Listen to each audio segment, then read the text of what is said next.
Acum, Amalia, caut-o pe Mihaela, identific-o, cere acceptul să lucrăm cu ea și pentru ea și spune-ne cum o percepi. Mihaela, dacă percepi și tu acum vreo stare, ceva, dacă ai vreo stare deosebită, ne spui, vreo emoție, ce simți? Liniște. N-ai niciun semnal aparte, da? Nu. Foarte bine, rămâi atentă să vedem ce are Amalia de spus, cum te vede ea acum pe tine. Am găsit-o într-o poiană, în spatele ei, o poiană foarte lungă, foarte, foarte, foarte frumoasă. În fața ei, la câteva sute de metri, are ca un fel de gârlă, ca un fel de râu, cu o apă destul de învolburată, dar limpede.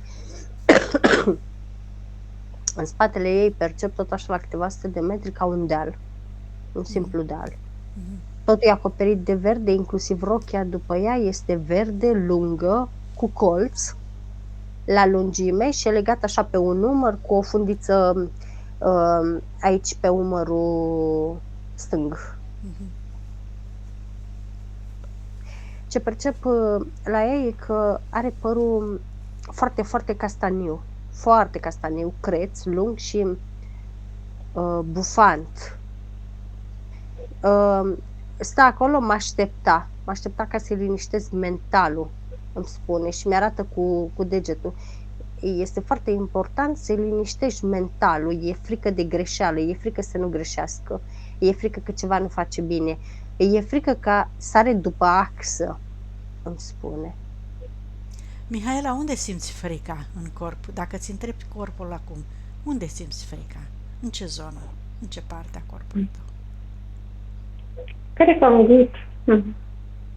Bine, hai să înveți să o scoți, da? Ori de câte ori simți frică, inspiri și expiri, îți îndrepți atenția acolo, îți imaginezi eventual și degetele energetice, cum intră și scoate toată această energie a fricii, creată de oricând și de oriunde. Întotdeauna când vrei să scoți ceva, o stare neplăcută sau o frică. Și acum cât număr eu până la 3, tu prin intenție și prin dorință puternică îți scoți această frică. 1, 2, 3. Afară cu ea pentru totdeauna, o elimini, o transformi în univers, în energie pură. Sau în energia încrederii, a curajului. Ai simțit ceva, Mihaela? Da. S-a schimbat ceva acolo? Parcă îmi venea să plâng. Da, este creația ta, Mihaela, dar este o creație care nu-ți mai este de folos acum. Așa că să nu regreți că ai eliminat-o.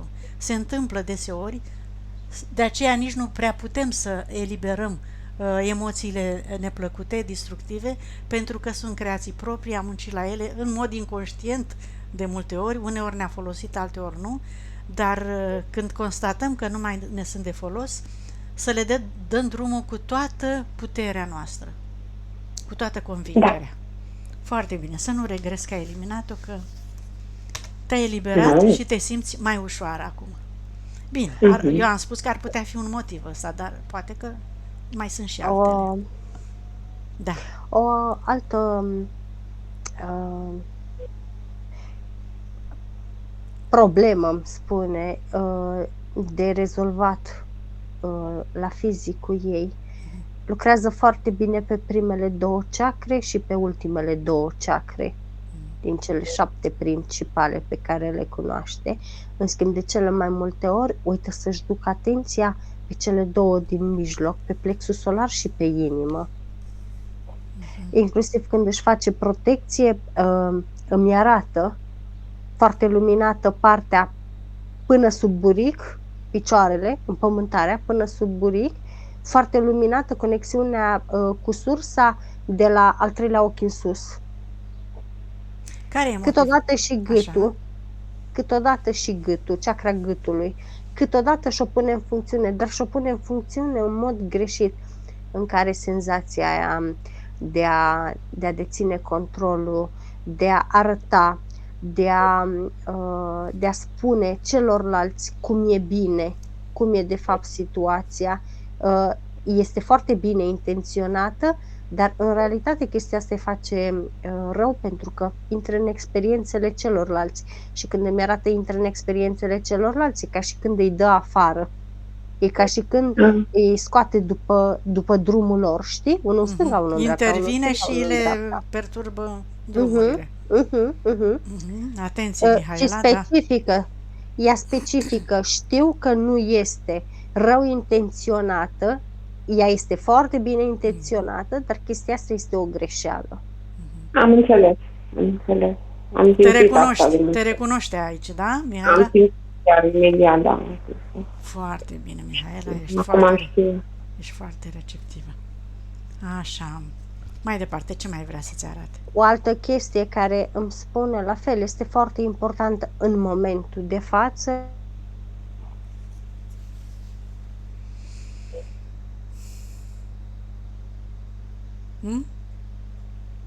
ne spune dorinței sufletului. Dar nu te-am auzit. Am crezut că n-ai vorbit. Reia, Amalia. A zis că o altă chestie care cu care se confruntă în momentul actual este frica de schimbare și nevoia de validare.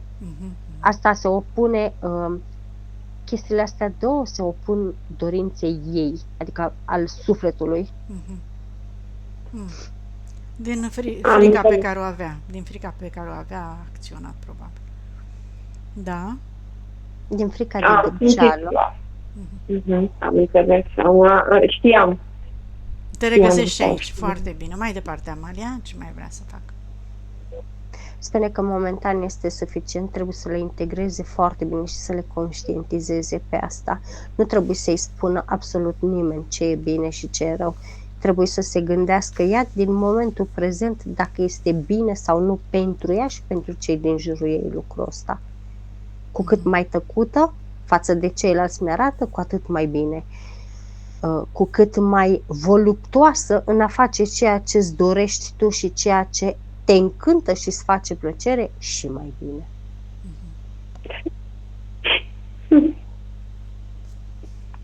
Bun. Mai departe. Hai să-i facem o scanare, să vedem dacă mai are ceva. O altă chestie care mi-o spune și e foarte importantă pentru ea.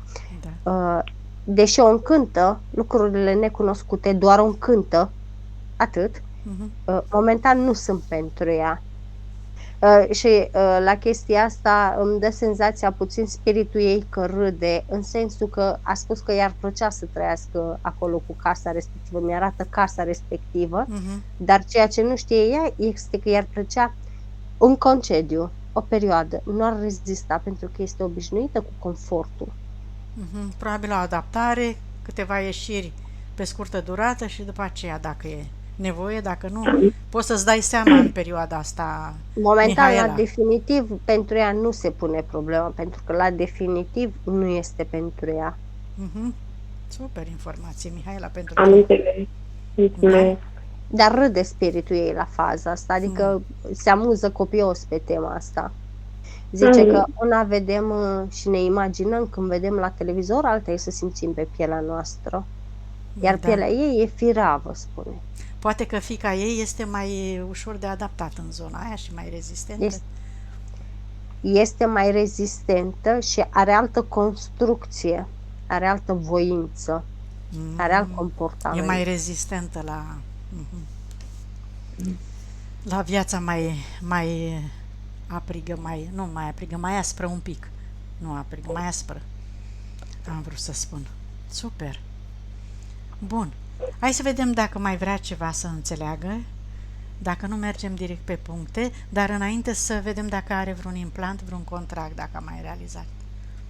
Nu a făcut contracte, spune spiritul ei, nici implantul nu mai are, în schimb se atașează foarte des de ea paraziți astrali. În principal îmi arată acum la scanare, mi-arată zona de sub omoplați, așa, până sub rinichi imediat, exact cum ți-am zis, până în zona buricului, până de dedesubtul buricului, dar pe spate. Acolo se prind foarte mulți de ea și mi-o arată de cele mai multe ori cum se duce în anumite cercuri, în anumite case, în anumite, de jur împrejur, ei văd persoane, își duce foarte bine atenția la împământare, dar mai mult pe față decât pe spate. Stă mai mult cu atenția pe față decât pe spate.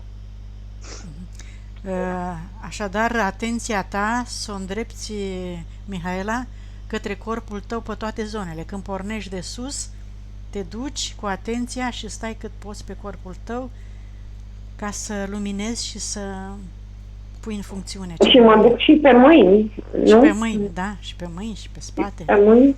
Dar probabil că atenția ta e mai diminuată în spate.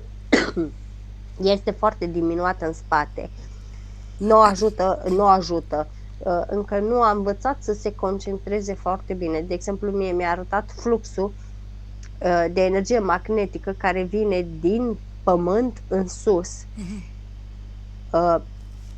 Stai să explic cum mi-a arătat. Mi-a arătat că intră prin centri energetice ai tălpilor, adică prin interior, dar totodată se umflă, îi cuprinde și picioarele. Și ea trebuie să direcționeze toată lumina aia de jos în sus. Dar să-și imagineze nu doar, de exemplu, pe la suprafață sau doar prin interior. Ea trebuie să treacă cu, hai să spunem, sacul ăsta de lumină, că e mai simplu, pe peste tot și să-și vadă fiecare organ, atât interior cât și exterior, cuprins de lumina asta. Dar care este cauza pentru care ea atrage paraziții astrali? Ce frecvență, ce stare, ce emoție?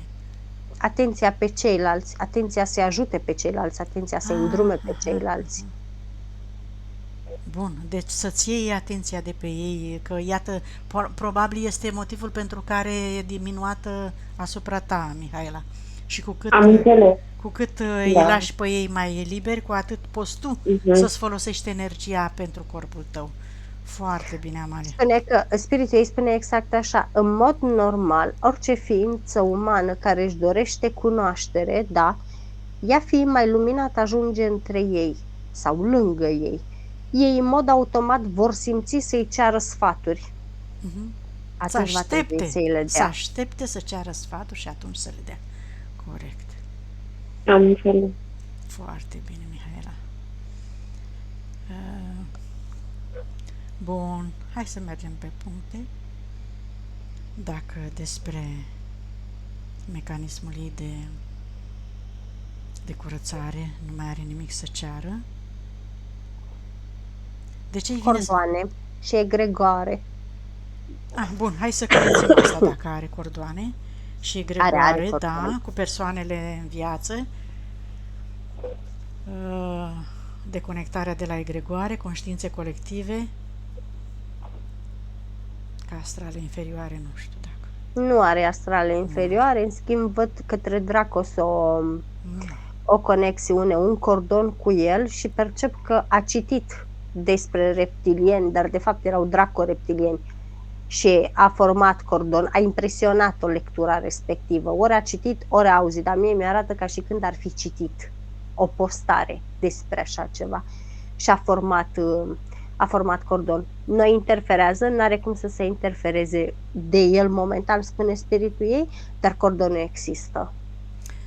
Oh, ce bine că ai amintit, Amalia, că de mult vreau să fac o mențiune referitor la asta. Pentru toți cei care postează pe toate canalele astea despre ce se întâmplă cu reptilienii, ce teroare, ce dezastru, cine este în politică, în țară, în lume, cât sunt reptilieni, oameni buni, aduceți mai bine, în loc să menționați și să tot repetați postări despre asta, să influențați, să scădeți energia oamenilor, mai bine căutați metode de a face ceva pentru a crește energia oamenilor, că oamenii deja au aflat despre ce este vorba. Nu trebuie repetat de atâtea ori că ăla este într-un fel, că ăla e reptilian, că ăla e dracu, că ăla e, că ăla face, că ăla drege și că ne duce în jos. Și numai dezastru aud pe Facebook, peste tot, despre această noutate descoperită de toți, că suntem manipulați de către reptilieni și alte rase. Bun, am aflat. Acum hai să facem ceva ca să carăm, ca să echilibrăm balanța, să ne ridicăm noi mai sus decât ei și odată ce am aflat despre ei că ne-au manipulat, hai să ne străduim să ne recuperăm puterea și să-i manipulăm noi pe ei în favoarea noastră, dacă tot am descoperit că puterea se află la noi și nu la ei și reușim să facem ceva ca să ne o luăm înapoi. Mai ușurel cu sperieturile astea la adresa poporului, oamenilor care citesc pentru prima oară sau de mai multe ori despre reptilieni, că nu îi ajută cu nimic. Amalia, noi am venit aici să experimentăm împreună cu ei sau asta vreau să înțeleg? Sau au fost creați datorită gândurilor noastre? Nu înțeleg. Cum s-a creat Ia spune și așa? tu, Amalia, ceva despre... Cum? Unii dintre rasele lor hibride sunt și creații de ale noastre. Altele sunt creațiile celor care au acaparat această planetă. În mod normal am fost de acord să fuzionăm, nu să fuzionăm, îmi arată să experimentăm cu ei, dar înțelegerile au fost cu totul și cu totul altfel. După aceea au venit arhonii, după aceea au venit și au rămas reptilienii, după aceea au venit dracoreptilienii și au vrut să acapareze total planeta. Au vrut să se folosească de umani, exact cum ne foloseam noi pe timpuri, de licurici care îi luam și îi țineam în loc de bec. Și dacă normal vreau să, de exemplu, să fac o sesiune pentru următoarea viață, nu? Pe care avea în corp, va fi la infinit sau pot să mă duc să experimentez și pe altă planetă neinterferată, de exemplu? Spiritul sau tău, care sunt condițiile? spiritul tău spune exact așa. Tocmai de aceea se axează foarte mult și se tot pune propagandă pe trezire și pe conștientizare, pe trezire și pe conștientizare, pentru că în momentul morții, atunci tu dacă ești trezită și conștientă, tu poți să-ți dai seama de cine te întâmpină și de cine vrea să te păcălească. Decizia ta este foarte importantă atunci. Tocmai de aceea este foarte important să fim uniți. Suflet, minte conștientă, spirit. Chiar dacă se petrece prin mijloace medicale sau accidente sau alte chestii, nu? Întotdeauna moartea corpul fizic spune că trebuie să aibă o bază și o regulă, altfel s-ar duce la nesfârșit. Fizicul trebuie să moară din ceva. Da, dar important este să fii conștient înainte să se întâmple Important este procesul. să știi cine te poate întâmpina și important este să știi cam ce se poate întâmpla după, ca să nu te mai lași păcălit după și nici prins. Că de fapt conștientizarea asta înseamnă să înțelegi lumea Oricum, reală în care trăiești. marea problemă în momentul când mor, de fapt, este întunericul, dar de fapt majoritatea sperie întunericul de ei, nu neapărat întunericul care îl vede, întunericul din ei. Mhm. Problema e să nu treacă prin tunelul de lumină. Pentru că majoritatea arhonilor sau reptilelor vin să te întâmpine sub forma unor îngeri păzitori, sub forma unor ființe luminoase sau sub forma oamenilor pe care i-ai iubit cât timp ai fost pe pământ. Din moment ce ai trecut prin tunelul acela, e ca și când te supui. E ca și când Și de ce vine să aștepți un moment ca să te poți orienta. Este bine să aștepți și este bine să decizi. Majoritatea trebuie să spună că vor să se întoarcă acasă. Și acasă se vor întoarce în locul unde s-au simțit cel mai bine. Orică este în acest matrix, da, într-o formă frumoasă pentru ei, orică este pe altă planetă, atunci informația care o deții știe și te propagă automat. Dar chiar dacă vrei tu să te întorci acasă și frecvența ta nu permite lucrul ăsta, vei rămâne acolo. Sunt foarte mulți care rămân în întuneric, nu se duc nici cu ființele astea care vin, adică nu intră nici prin tunelul de lumină, dar nu se duc nici în altă parte, pur și simplu îngheață de frică acolo. Și mi-arată foarte mulți care stă acolo înghețați, înspăimântați, îngroziți de întunericul care îl vede la exterior, dar de fapt spiritul tău mi-arată că întunericul ăla care îl vede la exterior este totuși umbra și întunericul din interiorul lor. Sunt fricile nerezolvate. Și păcăleala în care a trăit toată viața și minciuna și emoțiile de viață. Și în momentul în care realizez, pentru că eu, Amalia, odată am ieșit din corp. Chiar eram eu în momentul ăla în care o umbră mare a vrut să-mi ia copilașul din brațe. Nu știu, am ieșit din corp, dar am simțit că sunt mult mai înaltă și nu aveam corpul, deci mintea nu avea. Dar când s-a întâmplat asta?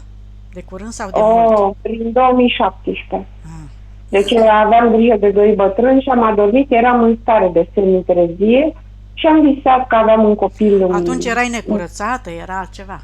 Da. Brațul stâng și s-a apropiat o umbră, dar nu am avut frică, doar i-am spus nu, n-ai să-l iei. Și am ieșit din corp, așa și m-am simțit foarte înaltă, deci fără niciun fel de furie sau frică sau... Am stat așa dreaptă. Aia este măreția spiritului. Asta vreau să întreb de mult timp.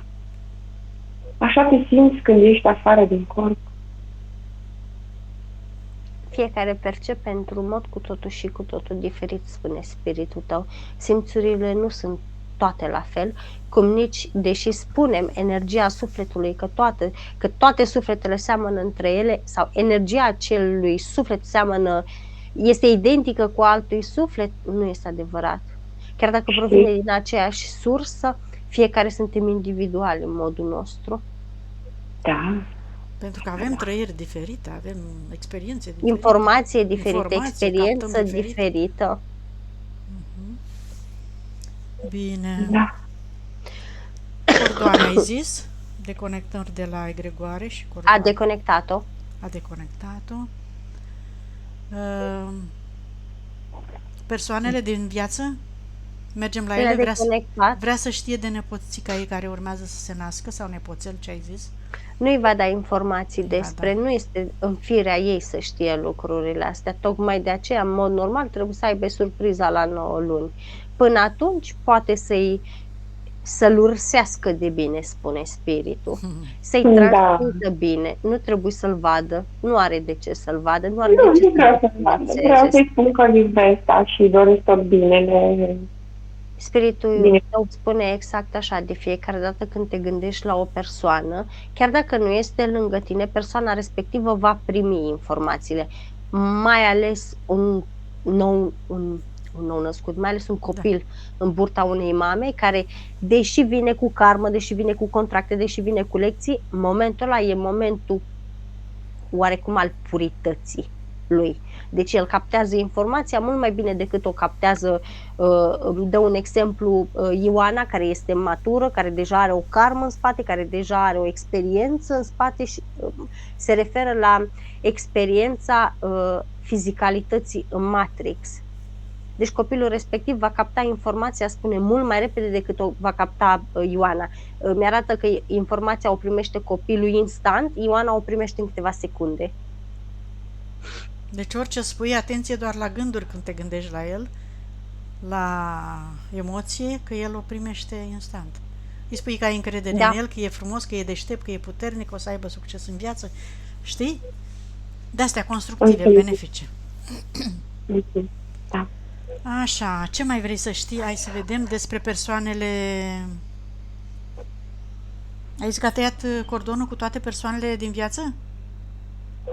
Amalia? Da, cu absolut toate și toate erau curate, dar spune că poate spiritul să îi răspundă la întrebări. Pentru că vrea să știe câte ceva despre diferite persoane. Ce vrea Luca și Gheorghe de la mine și dacă e karmic să închid. Spiritul ei spune exact așa, ea nu vrea să știe despre anumite persoane, ea de fapt vrea să știe despre toate persoanele, dar îi răspundem la care o interesează. Nu sunt karmici, nu mai sunt karmici, karma este încheiată, pur și simplu este doar experiență în voia dăruirii. Vrea să știe dacă au suflet, ca să mai continue cu ei sau nu. Ambii au suflet. Prietenia. Ambii au suflet, compatibilitate. Cu toate că o altă chestie zice care este foarte importantă. Fie că au suflet, fie că n-au suflet, fie că au suflet, fie că n-au suflet și sunt doar animație, respectul trebuie să îl acorde mi-arată pe o scară gradată 10 și la 10 și la. Pentru că celălalt, chiar dacă ar fi să n-aibă suflet, el acolo este pus să-ți ofere ție o experiență, dar tu îl programezi. Atât pe ăla cu suflet, care e venit în realitatea ta, cât și pe cel fără suflet, care este doar animație, tu îl programezi. Nu trebuie să te raportezi la el ca și când n-ar avea suflet, pentru că el se va comporta cu tine în funcție de crezurile și de programările tale cu tine. Abstracție mi-arată așa puțin dat mai încolo, abstracție fac sufletele cu care ai contract de experiență sau cu care ai contract karmic. În cazul lor, ambii au suflet, cu niciunul nu mai ai contract, cu ambii karma a fost încheiată și când mi-arată încheiată, mi-arată că nu se mai vede nimic din karma asta. Pur și simplu rămâne de tine. Simți să mai continui cu ei sau simți să te oprești? Ambele variante sunt corecte și benefice pentru tine. Sunt experiențe, la urma urmei, plăcute. Înțeleg. Dar, spune exact așa, atenție! Dacă nu vei fi sinceră cu tine și nu vei recunoaște de fapt ce vrei de la ei, îți poți atrage karma sau îți poți reactiva karma cu ei. Important e să fii sinceră cu tine ca să poți să fii sinceră cu ei. Mi-arată ceva de genul, dacă mai vrei să continui cu ei, nicio problemă, continuă cu ei. Dacă nu încerca ocolișuri. Fi tranșantă, fi directă și încheie-o. În funcție de ce simți tu față de ea. De ce ai plâns când a văzut-o pe Daniela? O persoană pe care... Mă auzi acum? Da, acum da. Zice, de ce a plâns când a văzut-o pe Daniela? O persoană pe care... Am cunoscut-o recent. Ea A fost karmic? Nu a fost karmic, în schimb a văzut lumina din ea.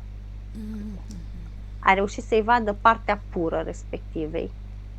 Iar chestia asta a impresionat-o. A putut să vadă bunătatea din persoana respectivă.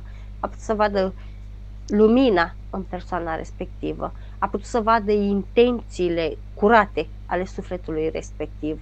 Chiar dacă nu e toată... Mi-arată chiar dacă nu toată e așa un norișor de lumină albă pe peste tot, adică are și ea oarecum umbrele ei, fricile ei, dar a putut să-i vadă bunătatea sufletului. A putut să-i citea. Sufletele între ele se recunosc, punct. Da. Și a perceput asta, a fost senzitivă. Zice, de ce vor să rămână ea în continuare să lucreze pentru persoanele respective? Pentru că este foarte înaltă vibrațional și pentru că cei de lângă ea au nevoie, aduce conștientizare. Un suflet încărcat, un suflet care știe cine este, întotdeauna va curăța locul în care se află, inclusiv persoanele le va influența în jurul ei. Bun. Cum a influențat-o moartea cum o cheamă, spunem tu? Lui Gine. Lui Gine. Da, îmi arată chestia asta, cum a influențat-o, foarte rău a influențat-o, pentru că are momente când se bagă și vorbește când nu e întrebată, în schimb când a trebuit să vorbească a preferat să tacă. Păi a fost blocată sau ce? Emoțional? Nu a fost blocată, pur și simplu a considerat că mai bine tace, crezând că îi curmă mai repede suferința respectivei, oricum n-avea ce să facă. Dar ea, dacă simțea nevoia să vorbească, să-și spună punctul de vedere, trebuia să-l facă. Chestia asta i-a provocat iar frică de greșeală în gât. Ca și când atunci a constrâns puțin chakra gâtului. Nu i-a închis-o, dar ca și când a început să-i scârție și mult timp mi-arată cum gâtul ei parcă o sugruma așa cineva, parcă deși n-avea nimic în jurul gâtului, simțea că se sufocă, n-are aer să respire și simțea gâtul foarte comprimat. Te-ai abținut să vorbești atunci ca să nu influențezi deciziile lor? Am auzit vocea ei care a spus asasină, a spus copilului fetei ei, asasină. Și mi-am dat seama că e împotriva voinței ei, pentru că ea a conștientizat ce îi se întâmplă de fapt. Și a zis doar atât, asasină. Și chestia asta mi-am dat seama că fata a vorbit de față cu ea, că îi face morfină și... Și tu, dacă ai fi vorbit înainte cu fata, poate că ai fi influențat-o, zici? N-au cerut părerea mea. Nu ți-au cerut părerea. Nu i-ar fi influențat, pentru că ei erau deja deciși, spune spiritul ei. Doar că dacă ar fi vorbit și și-ar fi spus punctul de vedere, nu neapărat în fața bătrânei, mi-arată ca și când i-ar fi luat deoparte, s-ar fi simțit ea mai bine. Ar fi considerat că a făcut lucrurile corect. E adevărat. Bun, scoate reproșul ăsta, scoateți vinovăția asta oriunde s-ar afla. N-am știut să-și o scoată acum, Maria, dacă mai este ascunsă pe A undeva. scos atunci din gât. Din gât, foarte bine. Iată că ai reușit să o scoți atunci. Foarte bine. Deci cu primele puncte am terminat.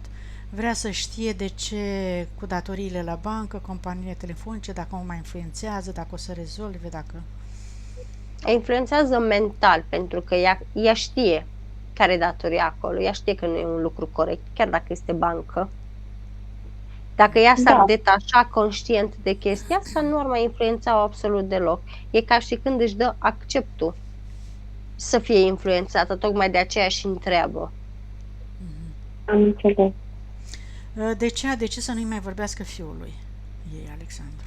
Pentru că îi place să dea sfaturi și nu îi place când nu e luată în considerare. Ceva de genul, e chestia asta, mândria de mamă, spune spiritul ei. Da. Vrea să se facă ascultată și îi displace în momentul în care nu este ascultată. Ceva de genul, îi place, deși nu recunoaște chestia asta, îi place ierarhia, îmi spune. Iar ea, la ierarhia asta, se situează undeva la numărul 9,7. Deci fiind pe ierarhia asta la 9,7, ei îi place ca tot ce e de desubt să asculte de ea. Îi place să se impună. Iar faptul că copilul nu face ca ea, îi creează disconfort. E ceva de genul luptă de putere, mi-arată. Luptă de putere între caractere. Iar aici trebuie să înveți. Credeam cândva, doar cu părerea, dar... Chiar am început să-mi fie frică să mai vorbesc cu ei, ca să nu mă agresează verbal, adică... Pentru că te percep cum tinzi să-i influențezi, Mihaela. Corect. Ei contraatacă. Și tu nu te lași și ei contraatacă și atunci, să lași de la tine. Dacă îi vrei prieteni, tu trebuie să-i accepti așa cum sunt și să aștepți să ți se ceară sfaturi. Și inclusiv în momentul în care ți se cere sfatul, tu să nu-i spui, fă așa. Spiritul tău spune exact așa. Părerea mea ar fi că ar trebui, sau eu dacă aș fi în locul tău, eu aș face așa. Am încercat, nu mai mult. Așa. Ai încercat. Da, n-ai scos rezultatul scontat de tine, dar poate că lor... Am încercat. Mi-a arătat cercul. A plecat dintr-un punct pe semirotund și s-a întors în același punct. Și a rămas în cerc. Și cu fiica ei... Nu, chiar am făcut așa, am vorbit așa. Cu fiica ei aceeași relație? Se întâmplă la fel și cu fiica, Amalia? Nu percep aceeași chestie cu fiica, percep că, cum să spun, între ele energetic e o chestie de respect. Adică ceva de genul, nu intru prea mult nici eu, nu intru prea mult nici eu. Nu le percep în conflict, absolut deloc, le percep mai degrabă situate pe aceeași ramură. Adică nici fiica nu acceptă de la mamă mai mult decât ar vrea mama să dea, dar nici fiica nu-și permite să dea mai mult. E undeva acolo. Nu prea unite, nu le văd prea unite, adică văd distanță între ele, dar percep că se respectă termenii și condițiile, spune spiritul când îmi arată, între ele. Da. Problematic e băiatul pentru că își bagă energia masculină conflictuală la înaintare și încearcă să-și pună mama unde e locul, pentru că deși ea știe că e mamă, în momentul ăsta spiritul îi spune exact așa: mamă și îndrumător i-a fost până când a ieșit din câmpul ei. După aceea el a devenit persoană individuală, iar mama trebuie să-i acorde copilului respectul cuvenit. Dar mama, cu cât crește copilul, și zice, nu vorbim doar de ea, vorbim în general în matrixul ăsta al umanilor. În momentul când crește copilul, crește și mama. Sau de cele mai multe ori crește întâi mama și după aceea și copilul, crește întâi mama și după aceea și copilul. Și așa vezi foarte mulți copii sub fusta mamei, nu lângă fusta mamei, sub fusta mamei. De ce? Pentru că mamele în continuare îi văd copii, nu-i tratează ca pe indivizi individuali. Zice, dintotdeauna am simțit că dacă stăm împreună putem să mutăm munții din loc. Te referi la ambii copii, Mihaela? Da. Da. Greșit. Este nevoia ei de control care a făcut-o să creadă chestiile astea. Total greșit și aberant, spune spiritul ei. Este o iluzie care trebuie să-și o scoată din minte. De ce? Pentru că fiecare trebuie să construiască, fiecare trebuie să experimenteze. Iar în cazul lor, lucrul ăsta le-ar fi adus conflict. Tot timpul s-ar fi tras în jos. Dacă ar fi trăit la un loc, într-o casă, corect, toți, cu corect. toții, vrei să zici, da. Îmi arată că la un moment dat toți trei și-ar fi scos ghearele. Da, ea încă e mama care, deși nu vrea să recunoască, ar vrea să ia pe acolo. Câteodată îi vede ca fiind micuți în fața ei. Deci se consideră ca o șefă și de asta apar și mai degrabă asupra o lor. mamă exagerat de atașată de ei. Atașamentul, bun, păi să scoată atașamentul, da. Bun. Hai să-i scoatem din inimă. Bun, foarte bine. Ia să vedem Amalia, ce mai are de scos ea? Hai să-i mai scoatem ce mai are. Mândria, da. Tot din inimă și tot din stomac. Grija excesivă față de... Da? Grija excesivă o scoate din gât, frica de schimbare o scoate din rinic și din ovare. Judecata, neacceptarea? Neacceptarea o scoate din plămâni. Judecata nu văd că îi scoate nimic, în schimb îi scoate critica din frunte. Așa. Îi scoate amețeala tot din frunte, predominant tâmpla stângă. Îi scoate supărarea din vârful capului. Tensiunea o scoate de la ceafă și din omoplați și de sub omoplați. Nevoia de a-i se da dreptate și de a avea dreptate din coloana vertebrală, din piciorul stâng, din ficat. Frica de răutatea celorlalți o scoate din vezica urinară, din bilă și din splină. Nedreptatea și comparația îi le scoate din ăsta în zigzag. Intestine? Din intestine, corect. Da. Că suntem... Și frica de pierdere o mai scoate din coate și din numeri.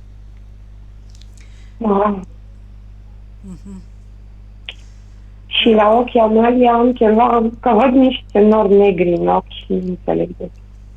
Acum sau în general? În general, deci văd niște norișori și am niște flash-uri așa. Nu ai absolut nimic la ochi, în schimb vezi chestiile astea când te duci să vezi către alții. Curiozitatea, spune spiritul tău, că te împinge pe căi care n-ar trebui să intri de cele mai multe ori. Tu ar trebui să te scanezi pe tine, ar trebui să cauți la tine, nu ar trebui să intri momentan în câmpuri care nu ți aparțin. Dar curiozitatea e mare și te înțelege de cele mai multe ori. Dar grijă mare spune că astfel poți fi influențată. Cum spuneți la voi, spune spiritul tău, curiozitatea a omorât pisica, nu te omoară, dar nici bine nu o să-ți fie. Uite aici curiozitatea, Maria. Cine este Anastasia și cât de benefic este pentru om planul de viață creat de ea? Anastasia este o... Nu o să-ți răspundă la întrebarea asta și spune exact așa, una la mână. Tu nu ai nicio legătură cu femeia asta. Nu ți-a creat absolut nimic. Este o femeie pe care tu o admiri, este un suflet, zice, pe care tu îl admiri. De ce? Pentru că face ceva care ție îți place, dar pe termen scurt. Zice, și tu acum punând întrebări despre ea, e ca și când intri cu papuci în viața ei. Chestiile astea se pot aduce ea consecințe grave și nefaste. Nu este treaba ta ce se întâmplă cu omenirea, treaba ta este ce se întâmplă strict cu tine și atât. Da, îmi cer iertare. O ajută modul de viață al Anastasiei? O ajută sau o influențează benefic după ce a citit cărțile și tot ce scrie acolo? A ajutat-o? Da, a ajutat-o ca să vadă că se poate și altfel. Dar exact asta spune spiritul ei. În cazul ei, deși o încântă, pentru că ea vede într-un podcast de o oră și jumătate, spune maxim, da, o oră și jumătate, maxim, una e într-o filmare, alta e să trăiești acolo. Tocmai de aceea spune exact așa. În cazul fetei noastre, acolo ea va suporta câteva săptămâni la ora actuală. Nu este pentru ea, pentru că ea este obișnuită cu zona de confort. Dar este ok, este foarte frumos modul ei de viață, este un mod de viață natural, dar modul ăla de viață nu este pentru oricine. Am înțeles. Bine. Pentru corpul ei fizic, ce alimente sunt benefice și cum să facă deparazitarea corect? Care activități îi sunt benefice ei? Spune exact așa, deparazitare poate fi făcută și este de cele mai multe ori făcută și la împământare. În momentul când îți duci fluxul energetic cu intenția ca lumina care o primești din sursă să te curețe și de așa ceva, deparazitarea se face, intenția este foarte importantă. Ce ai mai spus altceva? Pentru corpul fizic, ce alimente sunt benefice și cum să facă deparazitarea corect? Spiritul exact mi-arată legume, mi-arată fructe, predominant, naturale, neprocesate. Dar cum în acest matrix sunt foarte puține lucruri care mai sunt naturale și neprocesate, și verdețurile îi sunt foarte bune. Și carnea spune că este bună, dar întotdeauna să onorezi animalul care ți-a oferit carnea respectivă. Bun. Pentru intestine, Amalia, eu știu că lipsa unor vitamine pot duce la boli grave și la urmări grave. Mai nou, vitamina B complex, am constatat eu că lipsește foarte multor oameni care conduc la mi-a arătat exact asta. Complexul de B. Carența ei, lipsa ei mare din corp, afectează sau influențează mult intestinele? Asta cel puțin am perceput eu. Este adevărat sau nu? Lipsa de vitamina B complex. 65%. Dar nu-mi explică și se uită la mine când spui de carență. Lipsa masivă de vitamine B, că sunt B-uri multe, de la B1 până la B17, cel puțin cunoscute. Lipsa lor se pare că aduc chiar boli grave ale intestinelor. Este adevărat? Cât e corect? Este adevărat, dar sunt foarte puține cazuri care au carență și lipsa asta totală de care spui tu. Dar asta nu... Sunt puține cazuri, dar s-ar putea să fie destul de grav, asta zic. Să influențeze foarte mult lipsa B-urilor din corp. Pentru că se asimilează la unele persoane foarte puțin B, am observat. Corect, dar la fel spiritul mi-arată cum mi-arată tabelul al lui Mendeleev. Așa. Și mi le luminează pe toate și exact așa spune. Pentru fizic toate sunt foarte importante. Da. Una, două, dacă e sub nivel, deja nu e ok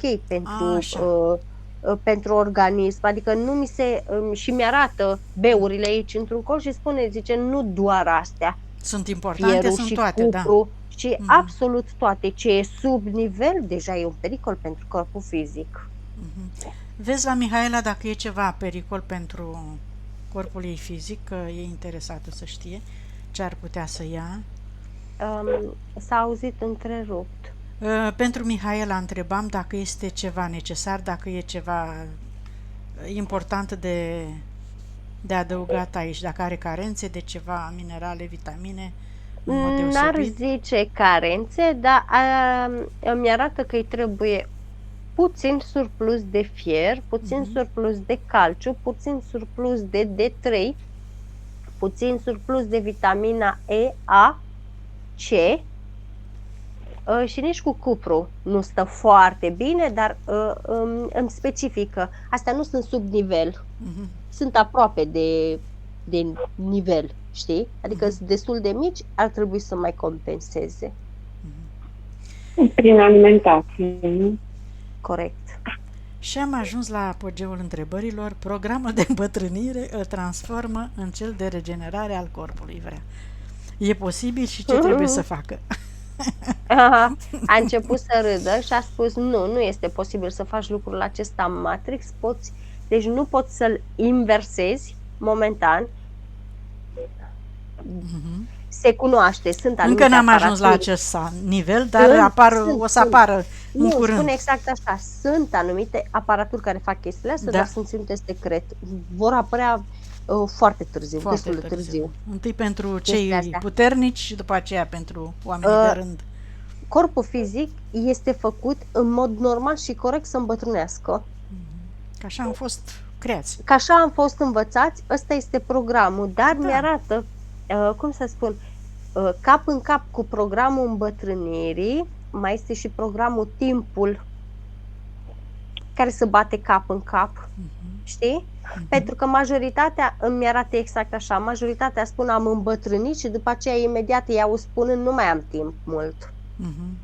Știi? Păi și da, conform programelor induse vorbesc. Corect. Deci nu poate să-l stopeze, dar îl poate încetini. Dar prin intenție. Ce ar putea să facă? Intenție și?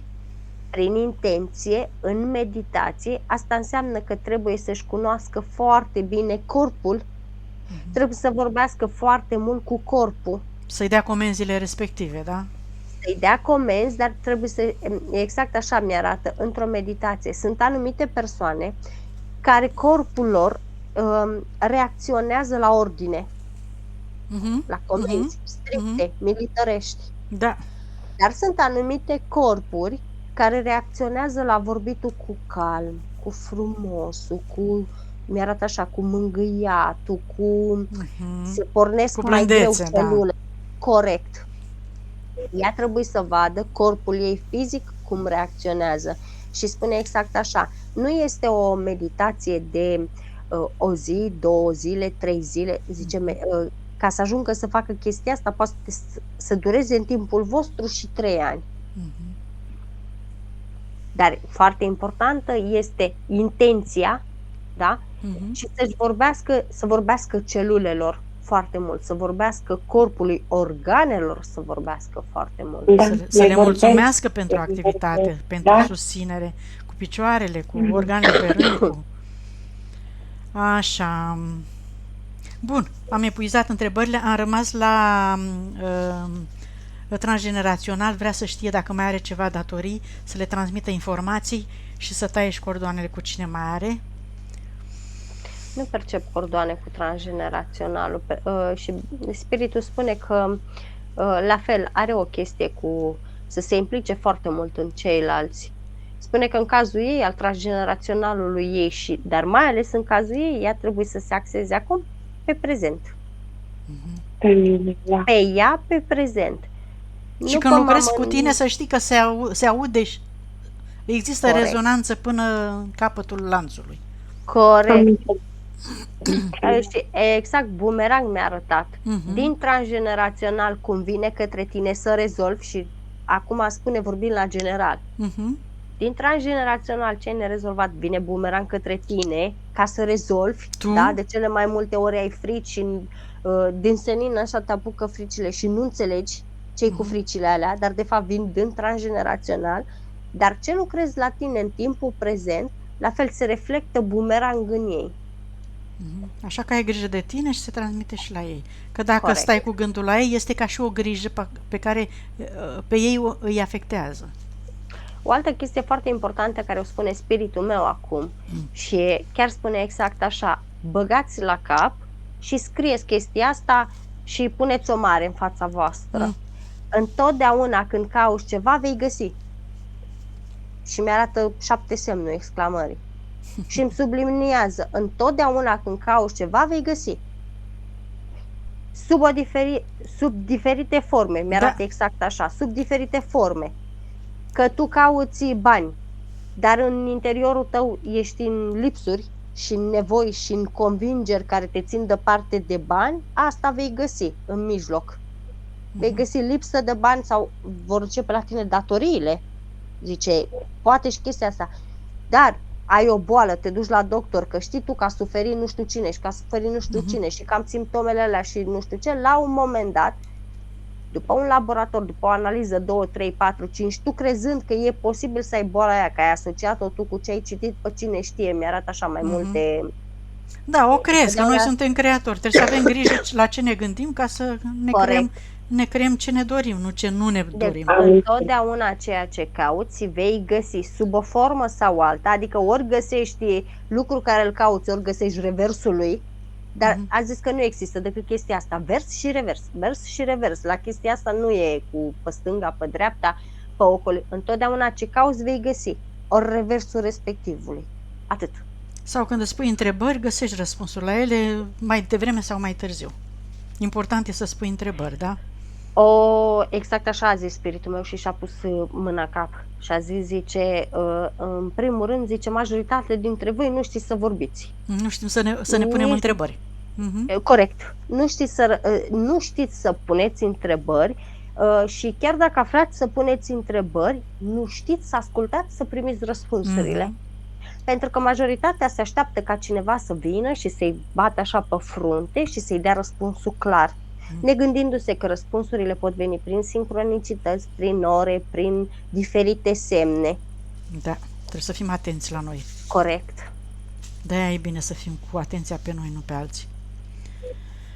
Bun, chema spiritul. Nu, hai să vedem dacă e ceva de tăiat, de transmis, informații. Nu, pe transgenerațional. N-are. Hai să... Vrei să-ți percepi spiritul acum, Mihaela? Cheamă și spune să te atingă, te rog. Mai avem un punct la sfârșit cu... Ce trebuie să facem după o sesiune ca să păstrăm cât mai mult timp această curățare, bine, împământare, am înțeles. Da, asta o punem la sfârșit, n-am uitat punctul, l-am citit, o punem la sfârșit. Hai să simți spiritul acum. Cheamă-l, te rog, și spune-i să te atingă. Și spune că îl iubești, că dorești să rămâi alături permanent, să-l simți, să-l asculți, că ai încredere, știi că e singurul care te iubește cu adevărat și te susține și dorești să-i transmiți că ai încredere în el și că îl iubești, că e parte din tine acea înțelepciune care deține toată experiența și toate valorile tale.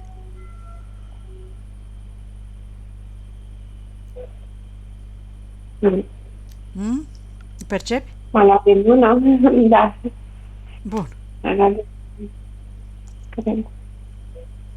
Hai să mergem mai departe atunci, să facem conexiunea cu energia pură a Pământului și îți imaginezi din centrul tălpilor tale 2 fascicule de energie, Mihaela, care cresc, se adâncesc până în centrul Pământului și întâlnește energia pură a Pământului cu care te conectezi acum cu iubire și recunoștință față de energia care te susține, care îți dă siguranță, îți dă încredere, îți dă magnetismul și hrană. Și te conectezi atâta timp cât mai dorești să rămâi pe pământ, după aceea te deconectezi. Și până în creștetul capului urcă această frecvență și o simți stabilitatea, simți puterea, simți forța pământului și iubirea lui. Și din centrul capului un alt fascicul de energie pură se revarsă asupra ta și caută frecvența sursei și a conștiinței universale, care își caută matricea originală a ta, Mihaela, de când ai venit tu din sursă, cu toate valorile, capacitățile, puterea ta de a iubi, curățenia ta, cu care te întorci acum în corpul tău și activezi toate memoriile și puterea inimii cu mintea ta conștientă. Accepti și integrezi energia masculină cu energia feminină și integrezi cele 3 părți, suflet, spirit, minte. În inimă Foarte bine. Mergem să curățăm și casa. Și dacă ai mașină, dacă mai ai ceva de curățat în țară sau undeva, locul tău acolo unde locuiești și unde lucrezi cu persoanele respective. Locuiesc în 2 locuri. O cameră la un hotel și asta de aici și... Bun, partea ta subliminală știe ce să curețe acolo cu Amalia. Exact asta am văzut, că în 2 locuri s-a dus și a curățat, dar cum să spun, nu a fost de curățat, doar a fost de... Deci cum să spun, e ca și când era deja curat, dar a mai luminat. A șters praf, da. Da. Bine. E ca și când a mărit intensitatea becului, știi? Și bicicleta, și bicicleta. Ah, și bicicleta, da. Da, bine. Bun. Apoi vedem și robinetul abundenței, dacă îi recomandă ceva spiritul. Nu are nicio problemă cu robinetul abundenței. Absolut nicio problemă. Bine, curge. Ba, mai mult de atât, fluxul va deveni și mai mare în cazul ei, atâta timp cât va sta cu intenția și cu atenția doar pe ea. Atât. Doar pe ea și pe momentul prezent. Și spune exact așa, nu zice nimeni să nu te gândești la viitor. E absurd să cerem să te gândești numai la prezent. Știm că e dificil pentru voi acolo să faci chestia aia. Dar în momentul în care tu te bucuri de pasul pe care îl faci, în momentul în care tu te bucuri de mâncarea pe care o mănânci, în momentul în care tu te bucuri de lucruri, de aer, de soare, de absolut tot, frecvența ta, vibrația ta este atât de ancorată în realitate și este atât de, îmi arată așa flash-uri, cum se mărește și cum pulsează, cum să interpretez eu asta? Cum să spun? Pulsează pe bucurie, încât văd că va atrage numai frecvențe de bucurie din toate părțile, din toate părțile. Și de aici vin și celelalte realizări, așa-i? Și după aceea o văd așa mirată, ceva de genul că, wow, și asta, wow, și asta, wow, și asta. Ia spune-ne, Mihaela, acum concret ce realizări ai avut? Da, deci am fost plătită mult mai mult decât am negociat salariul. Așa. Deci am primit și bonusul și tot. Da. O sumă de bani imensă, deci n-am avut atâția bani primit ca salariu, bonusul și tot, deci am primit bani, ce să spun. Deci ai fost apreciat altfel, da? Am învățat să merg pe bicicletă la 57 de ani. Și îți doreai de mult, da? Și nu reușeai? Ziceai? Mi-au dat o viață întreagă și am primit imediat, deci cum mi-am exprimat dorința, prietena mea, fata bătrânei, deci imediat s-a oferit să mă ajute și chiar m-am împins să mă urc pe bicicletă. Bicicleta parcă ar fi venit singură la mine, deci mi-a adus tot o prietenă de-a mea imediat cum a aflat și când mi-am dorit o bicicletă mai mare peste 2 săptămâni, deci am primit-o imediat și pe aceea gratis. A venit prin oameni, bineînțeles. Și chiar îmi mulțumesc mie pentru că acum pot să fac ce simt. Deci am refuzat un loc de muncă pe care de mult timp mi l-aș fi dorit, dar acum am realizat că vreau să mă odistesc și am avut curajul să refuz chiar neavând niciun ban în buzunar. Adică a fost o chestie fantastică pentru mine. Mă simt foarte bine, simt că nu-mi lipsește nimic. E ok. Deci eu mă simt ok cu mine, pentru că am început să spun adevărul despre ceea ce simt eu și mă simt liniștită. Așează lucrurile instant. Deci în momentul în care faci lucrul ăsta. Foarte bine. Mulțumim, Mihaela, pentru că ne-ai explicat deci așa pe realizările tale. E foarte important. După fiecare curățare energetică, pentru că eu mă fac constant, deci de câte ori simt nevoia, întotdeauna când termin cu un loc de muncă sau când am, chiar și absolut când simt nevoia, imediat eu îmi fac o curățare. Bun. Și cu persoanele cu care eu simt cel mai bine că te deconectezi. Foarte bine. Hai să terminăm cu Amalia. Suficient. Da. Amalia, spune-ne câte zile metabolizare are? 3. 3 zile, vai, cât de receptivă, cât de... Și spune-ne ultimul punct, care sunt pașii cei mai importanți de făcut după curățarea energetică, așa încât să o menținem? Cum să o menținem? Nu merge să o menții. Chestia asta spune că e aberantă. Spiritul meu spune chestia asta. Dar și spiritul ei este de acord și spune exact așa. Este improbabil și zice ca să nu spunem imposibil, că zice, și voi aveți așteptări de la noi ca și spirite. Spune exact așa, de ce ai vrea să te menții? Când interesul vostru este să fluctuați mai să sus, experimentăm mai sus, și sus și jos. mai jos, corect. mai stânga, mai dreapta, mai sus, mai colo, pentru că din moment ce ești acolo și începi să te ridici, la un moment dat te ridici atât de mult încât nu te mai interesează nimic din ce e acolo. Care mai este rostul tău acolo? Eu am trecut prin asta și spun că nu e. Nu e Corect. o chestie benefică, pentru că îți vine să pleci, să nu mai auzi, să nu mai vezi pe nimeni, nu-ți mai trebuie nimic, nici mâncare, Corect. nici nimeni. Îți vine să... Și atunci ce faci? Pleci din lumea asta și trebuie să te întrebi, alegi să mai trăiesc sau să plec? Deci te întorci înapoi la experiențe neplăcute, mai dure, mai așa. Dar spiritul meu spune exact așa, mai ales cei care deja au conștientizat, deja și-au reamintit de noi, deja au reformat conexiunea cu noi. Zice, noi ca spirite nu-i mai lăsăm. Să stea acolo, să se ducă în munți. Sunt foarte puțini care se duc, se sălbăticesc și stă numai, îmi arată numai... Că n-are rost, nici pentru spirite, nici pentru suflet. Corect, zice, noi ca spirite, ținând cont că voi sunteți acolo, majoritatea, și le bușește râsul și pe spiritul meu și pe spiritul ei, majoritatea, al tău e serios astăzi, majoritatea spune, vă bateți cu pumnii în piept că voi nu vă mai întoarceți aici. Corect, vedem, zice la sfârșit dacă vă mai întoarceți sau nu, zice, dar noi vă împingem, noi vă aducem sincronicități în față, noi vă dăm experiențe, chiar dacă voi nu le mai vreți, noi tot vă luăm de mână și vă ducem, mai experimentați, uite și asta, uite și asta, uite și asta. Vi le arătăm ca să vi le alegeți. Da. Și mi-arată ca o paletă din asta de la coafor, uite. Mi-arată cum ni le pune în față și spune, uite, persoana asta cu persoana asta poți să experimentezi așa, uite, în magazinul ăsta are produse de-astea, uite, în pădurea asta poți să găsești chestia asta și îți rup piciorul și vezi și tu cum e să stai pe la urgență puțin. Uite, în partea asta la altă se întâmplă chestia asta, după catalog, știi?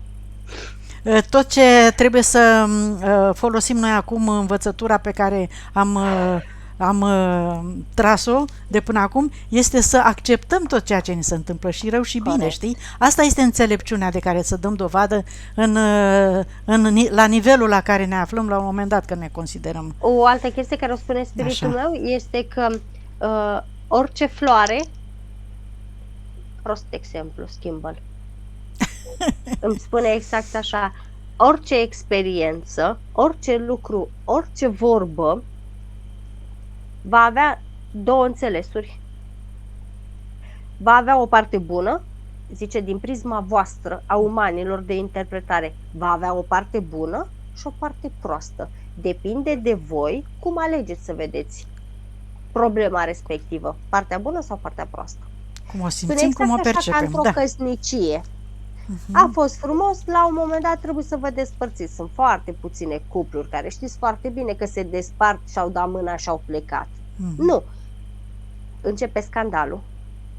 E tot o experiență, dar depinde de tine dacă dai frâu liber scandalului respectiv sau dacă preferi să tai mâneca și să pleci. Totul e o alegere, totul depinde de noi, totul ține de intenția noastră. Bun, mulțumim fetelor, o frumoasă sesiune. Dacă mai ai întrebări, Mihaela, eu zic că le-am atins pe toate. Dacă mai ai ceva nelămuriri sau întrebări. Da, deci uneori poți să fii și neutru, nu? Dar nu întotdeauna. Deci poți să vezi partea frumoasă în fiecare lucru care nu este nicio problemă și îmi dă mie coate, nu este nicio problemă să fii neutră. Nu este din partea spiritelor, exact așa spune, din partea noastră nu este nicio problemă. Oricai câteva zile și ești la pământ, da? În victimizare, în nervi, în ce vrei tu. Este o experiență, da? Pur și simplu, în momentul ăla îți reamintești cum e partea întunecată. Este perfect normal. Dar după câteva zile, depinde de tine, zice, și dorința noastră și intenția noastră e ca voi să vă ridicați de acolo și să vă urcați și în partea cealaltă. Adică să fii neutru nu este absolut nicio problemă, dar să fii numai pe o emoție joasă sau pe o emoție foarte ridicată, nu e ok. Am înțeles. Și să ne străduim să fim cât putem de observatori, nu să trăim intens ca să ne afecteze experiențele astea. Aici e înțelepciunea supremă, după părerea mea. Da, atunci mai trăiește emoția. A spus exact așa. Corect, bine spus. Aici este înțelepciunea supremă, dar nu mulți reușim să avem înțelepciunea aia supremă, mulți acționăm, dar depinde. Deci în orice problemă, majoritatea în loc să aleagă să stea observator pentru că nu pot și spune exact așa, înțelegem că nu puteți, dar depinde de voi cum vă implicați. Cât de mult sau de puțin. Și mi-arată exact așa, majoritatea au gradul lor de implicare. Adică unii sunt care se implică profund, unii sunt care își bagă coada așa, degetul puțin și se retrage, adică depinde de gradul de implicare al fiecăruia. Dar depinde în momentul când te implici, cum te implici, cu mentalul sau cu inima. Că spune exact așa, dacă ne întrebați pe noi am preferat să vă implicați cu inima. Aha, asta era diferent. Da, dar în probleme dureroase nu prea îți convine să te implici cu inima. Că nu prea știi să ieși de acolo. Nu prea știi să ieși de acolo dacă nu ești destul de înțelept. Bun, mulțumim foarte mult. Dacă ne dai și acceptul de publicare, Mihaela, închidem. Da, puteți să publicați. Mulțumim frumos.